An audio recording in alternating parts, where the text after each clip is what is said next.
अस्सलामु अलैकुम वरहमतुल्लाहि वबरकातुह।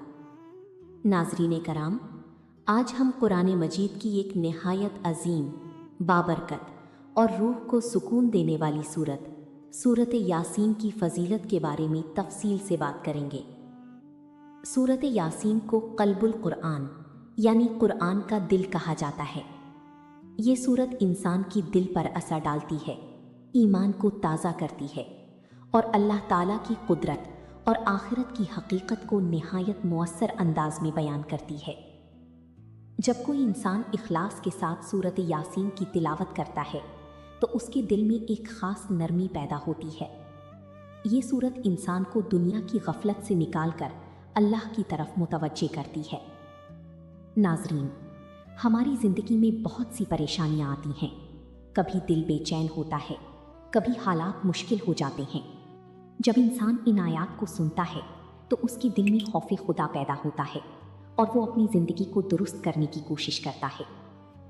ये सूरत हमें ये सबक देती है कि दुनिया की ज़िंदगी आरज़ी है और असल कामयाबी आखिरत की कामयाबी है। लिहाजा हमें अपनी ज़िंदगी को अल्लाह के अहकामात के मुताबिक गुजारना चाहिए। नाज़रीन कराम, सूरत यासीन में अल्लाह ताला ने अपनी कुदरत की कई निशानियाँ बयान फरमाई हैं।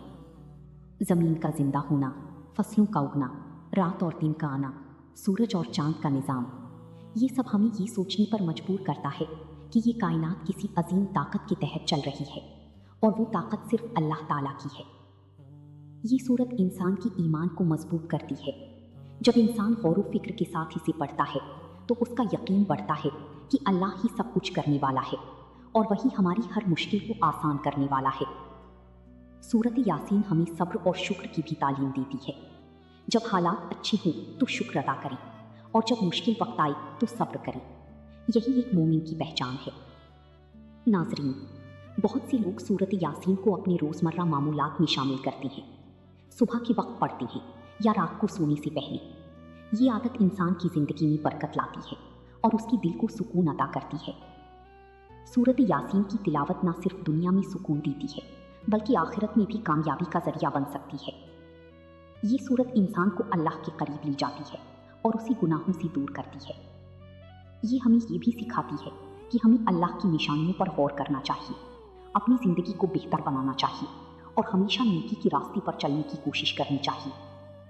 आखिर में आइए हम सब ये अहद करें कि हम सूरत यासीन को अपनी ज़िंदगी का हिस्सा बनाएंगे, इसी बाकायदगी से पढ़ेंगे, इसकी मानी को समझेंगे और इस पर अमल करने की कोशिश करेंगे। अल्लाह ताला हमें कुरान मजीद से सच्ची मोहब्बत अता फरमाए और हमें इस पर अमल करने की तौफीक दे। आमीन। अगर आपको ये वीडियो पसंद आई तो लाइक करें, शेयर करें और चैनल को सब्सक्राइब करना ना भूलें और बेल आइकन ज़रूर दबाएं।